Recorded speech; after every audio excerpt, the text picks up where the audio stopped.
Is crypto in trouble? That's the question on everyone's mind right now. Just hours after the SEC delivered its biggest shock to the industry in years, the entire market went bloody red. Prices are plunging across the board. Headlines are flying, and the crowd is asking, did something just break? Or is this just the beginning of a much bigger shift? Yesterday's SEC chair speech was supposed to be the moment America finally embraced the on-chain future. Instead, we're waking up to a brutal sell-off. Traders are shaken, funds are rethinking their risk, and every conversation in crypto circles has flipped from excitement to anxiety. When I woke up this morning and saw Bitcoin at $114,000, I wanted to know why. And so today we're gonna bring that to you guys. I'll take you through exactly what happened, why the markets are reacting like this, and what the SEC's new Project Crypto plan means for you and our industry.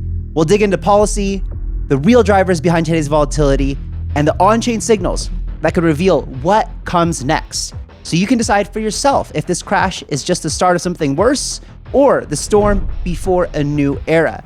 Before we get to the headline speech and what really changes, let's start with why the market just dumped and whether there's more pain ahead. But right now you're probably thinking, Kyle, you bring us bullish news every day. So why does it feel like we're just going lower? If you looked at the charts, you know what I'm talking about. Everything is red. And if you're asking, why did we dump? Are we at the top? That's exactly what we need to unpack first. Let's start with why I think we are dumping. Yesterday's core inflation just came in hot, with year-over-year PCE rising to 2.8% against estimates and month-over-month holding steady. This is the first real sign that tariff-driven inflation is starting to show up. At the same time, Trump announced sweeping new tariffs across more than 50 countries, hitting Canada with a 35%, Switzerland with 39%, India 25%, Vietnam and Taiwan at 20%, and big markets like South Korea and the EU and Japan at 15%. The market's reacting to real risk of stagflation, higher costs, and the Fed possibly pushing out any rate cuts to late Q4 or even potentially next year. But there's another piece to this. Non-farm payrolls for May were first reported at 144,000 jobs added. That number just revised all the way down to 19,000. June's payrolls got the same treatment, cut from 147,000 to just 14,000. Added up, and that's a downward revision of 258,000 jobs for just those 2 months. Why does this matter? Well, the Fed uses labor market strength as a key signal for deciding interest rates. When the jobs market looks strong, there's less pressure to cut. We've heard this from Jerome, right? But when you see a revision this massive, it means the economy is a lot weaker than the headlines suggest. These big swings happen because the initial numbers, they're really just estimates based on early surveys. Sometimes they're incomplete and later updated as more data comes in. Sometimes seasonal adjustments or new modeling can change the story too. Now, the Fed is boxed in. Inflation is still running above target, but the jobs data is flashing weakness. Weak job growth usually opens the door for rate cuts. But with sticky inflation and new tariff pressures, the Fed is cornered. Do they act or do they wait? That's why liquidity expectations are shifting so fast right now. You can see risk-off sentiment showing up across both stocks and crypto. Geopolitics are kicking off a fresh inflationary cycle, and that's exactly what triggered today's volatility. The market hates uncertainty. And right now, that's what we got, folks. But here's something the bears are missing. And you need to hear this out before making any decisions in this panic. The on-chain data is giving us way more hope than it is fear. Let me show you guys the first thing I look at when waking up in a morning like this. This is kind of all I need to see mostly to reassure us that we're nowhere near a cycle top. So the first thing I'm looking at right now is the CME premium, right? And this is kind of a big deal because this is where hedge funds come in. We've explained this before, the premium carry trade on the CME futures where they buy spot or sell futures. And right now, as long as this is still above 7 or 8%, we're good, right? And it's still at 8.18%. That's for Ethereum. For Bitcoin, still above 8% or at 8%. And so there's no immediate term risk of this CME basis trade unwinding.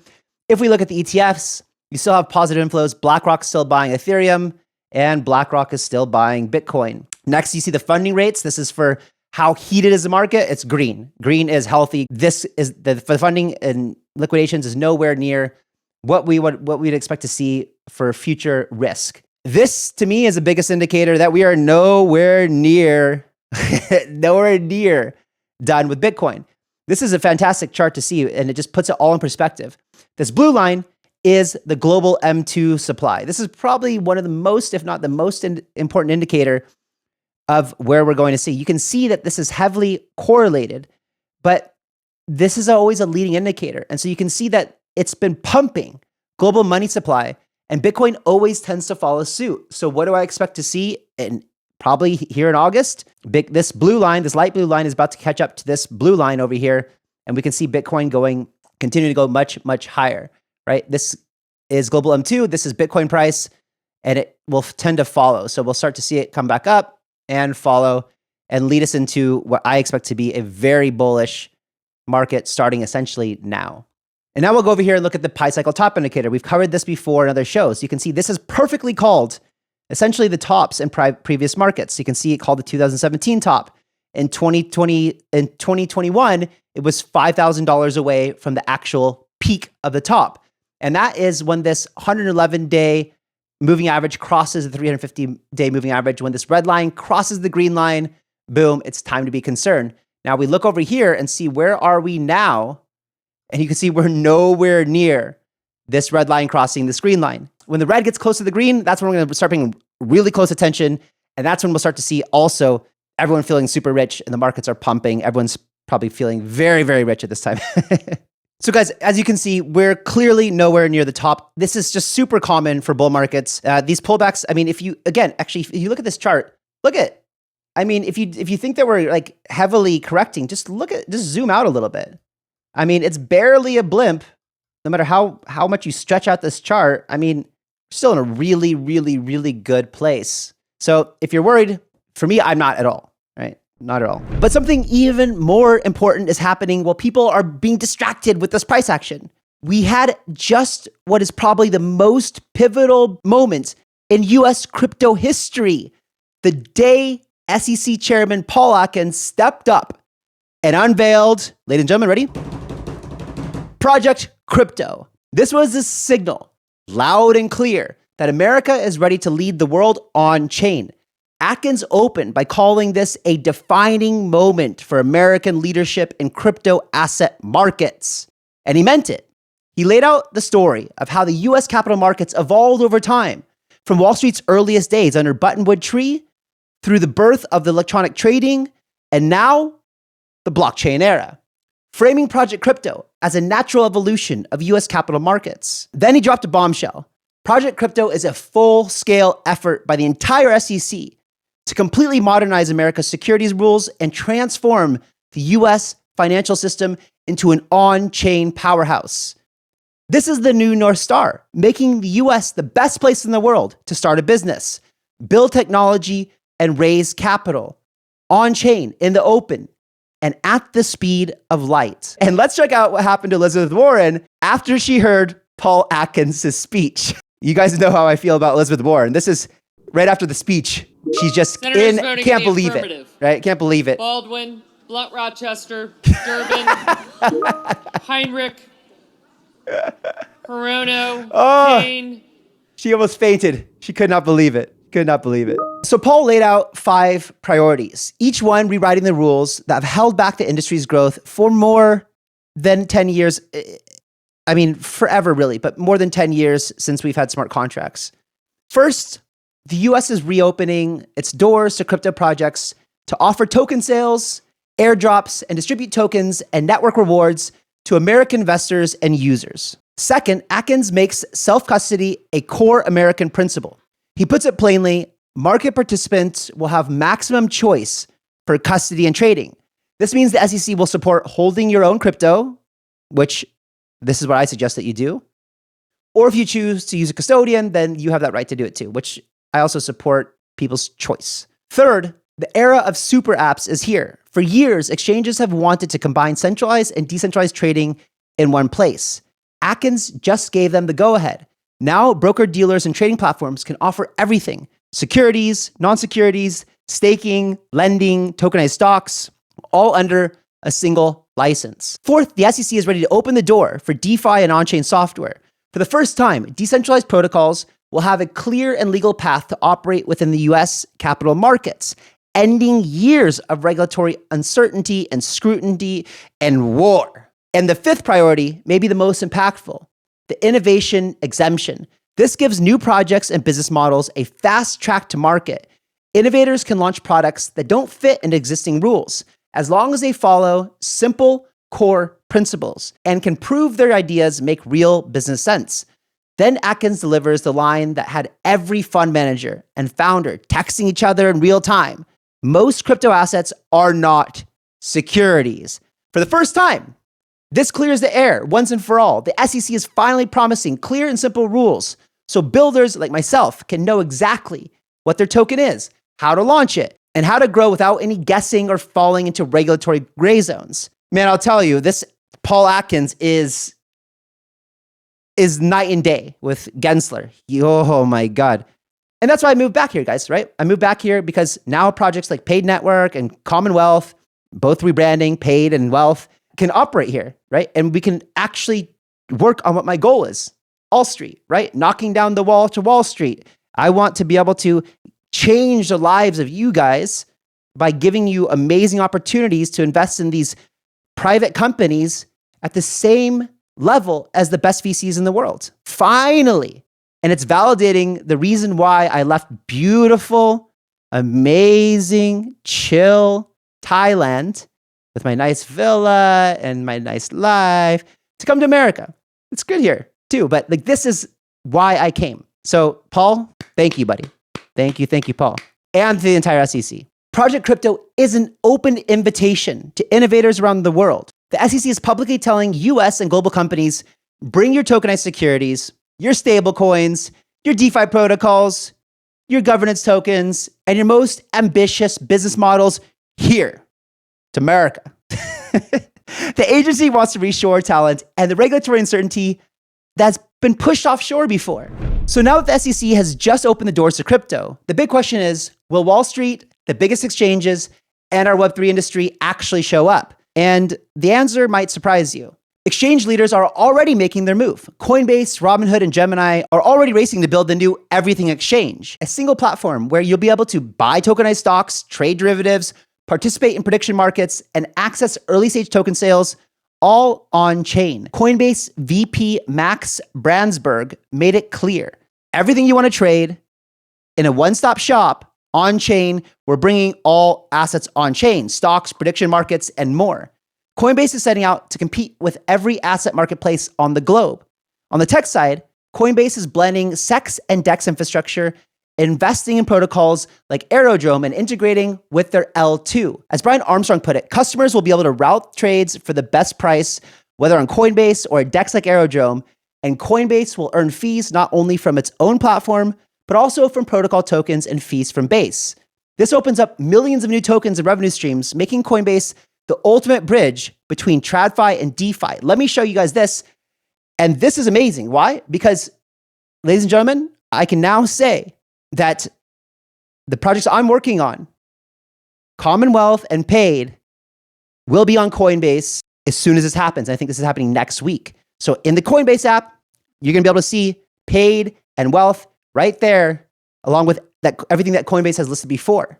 It's fantastic. This is huge because, oh my God, have you guys noticed that exchanges like Binance and everyone else, they ask for like massive percents of supplies of projects, and then they just sit there and dump, right? They dump and dump and dump, and they just max value extract. And now one of the biggest exchanges in the world with tens and tens of millions of customers and the biggest capital markets in the world is now opening up for all the DEX tokens to be put on the Coinbase app and can be traded on the Coinbase exchange, essentially, right? This is huge. So huge. So check this out. Breaking, Brian Armstrong, CEO of Coinbase, just dropped the alpha live on the earnings call. Starting next week, DEX integration goes live inside the Coinbase app. That means millions of tokens, no more waiting on listings, every Base project instantly tradable, fully on-chain, access to everybody. This is huge for people who are building on Base. One-stop crypto shop is becoming real. trade everything exchange, and it's all happening on chain. This is amazing. Like, anyway, props to them. And let me just go, I was telling you guys yesterday in the video that like, I think Coinbase is probably a really good buy. I think it's even a better buy right now.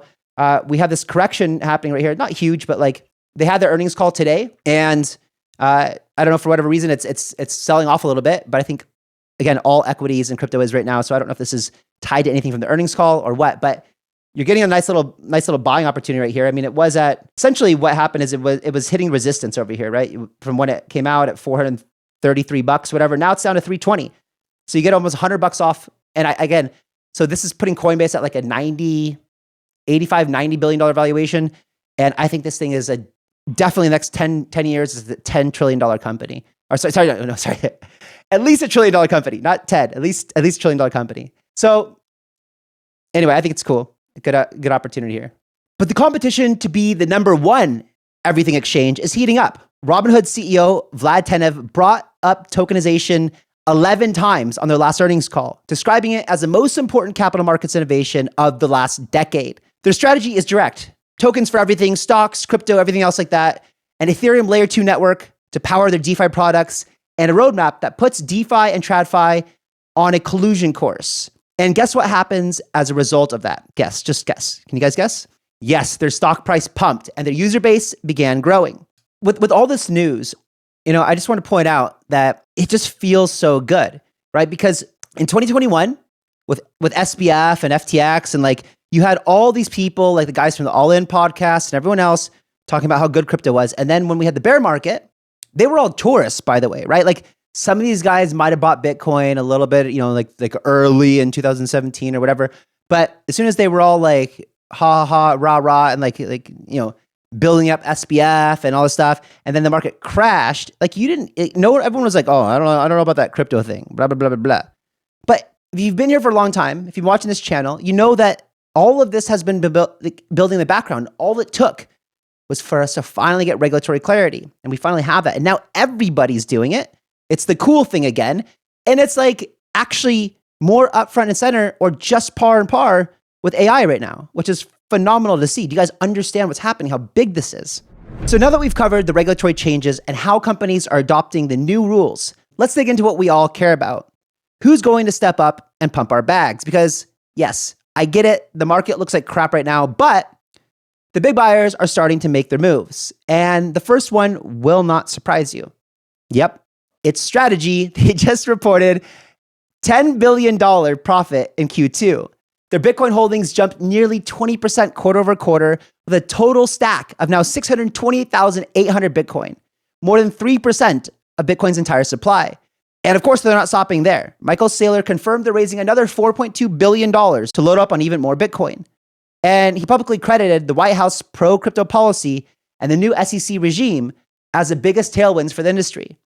For treasury companies like Strategy, the entire goal is to maximize their Bitcoin per share ratio, growing the Bitcoin stack faster than stock dilution. And guys, my whole goal here is to follow the same strategy, right? I tell you guys all the time, when altcoin season comes, we're going to play the meme coins. We're going to play the fastest movers. We're going to play and follow market share narrative. And what are we going to do? Tell me. We're taking profits into Bitcoin, right? Because right now, the clearest path, the only thing that I have 100% certainty in right now for the very long term is Bitcoin. So we take profits into Bitcoin. Why? Because I've told you before, I still think that Bitcoin has another 100x in it, right? And if you start to think about your financial future, if you 100x something, is that going to set you up completely different in your life? And there's nothing else that I can say over the next 10 years we have this much conviction in. So again, the name of the game and why I remind you at the end of every show, stack your Satoshis. Do everything you can. That's why I run the sequence strategy, right? Because it stacks Satoshis. Just automatically stack Satoshis for me. If you guys aren't sure what sequence strategy is, there's a link in the description below as well. And Coinbase is there too. In Q2 earnings, they show another 2,509 Bitcoin added to their stack, bringing it to 11,776 coins in total. Brian Armstrong doesn't hedge. Coinbase is long Bitcoin. We keep buying more. This should be a clear signal for every single one of you guys. I know I talk about Bitcoin all the time, but I bet at least half of you guys, and let me know in the comments below, I'm curious to know, how many of you guys are holding Bitcoin? Or are you only holding altcoins? When you see someone like Brian Armstrong, who's constantly in the highest levels of government, putting a nonstop bid under Bitcoin, you know something big is happening. When guys like Bo Hines tell you that America wants as much Bitcoin as they possibly can, and even guys like me say, come on, Bo, let's go, let's do it. If you just talk about it, blah, blah, blah. But we know that bureaucracy moves slowly, right? It's moving faster under this administration than ever before, but it still moves slow. But that's okay. Don't ignore the biggest signals coming from the biggest players in the world. Use their slowness as an opportunity to get in there before they do, because once the US starts buying, whoo, baby, it's going to set off a chain reaction like nothing. And then there's the ETF surge. BlackRock's Bybit Bitcoin ETF drew in $87 billion. And get this is the shocking part. It came from 1 million new customers, and 3/4 of those investors had never bought a BlackRock product ever before. That's mind-blowing. And nearly 1/3 of those newcomers went on to buy other iShares ETFs, showing how Bitcoin is becoming the preferred on-ramp for retail and Wall Street to enter the digital asset space. Hello, Vanguard. Wake up. Wake up, Vanguard, the second largest asset manager on the planet. You just missed out on 1 million new customers. When are you guys going to wake up? They will eventually. Right? The next part is where we see the next big surge in buyers and adoption, and proof America's deepest pockets are about to move.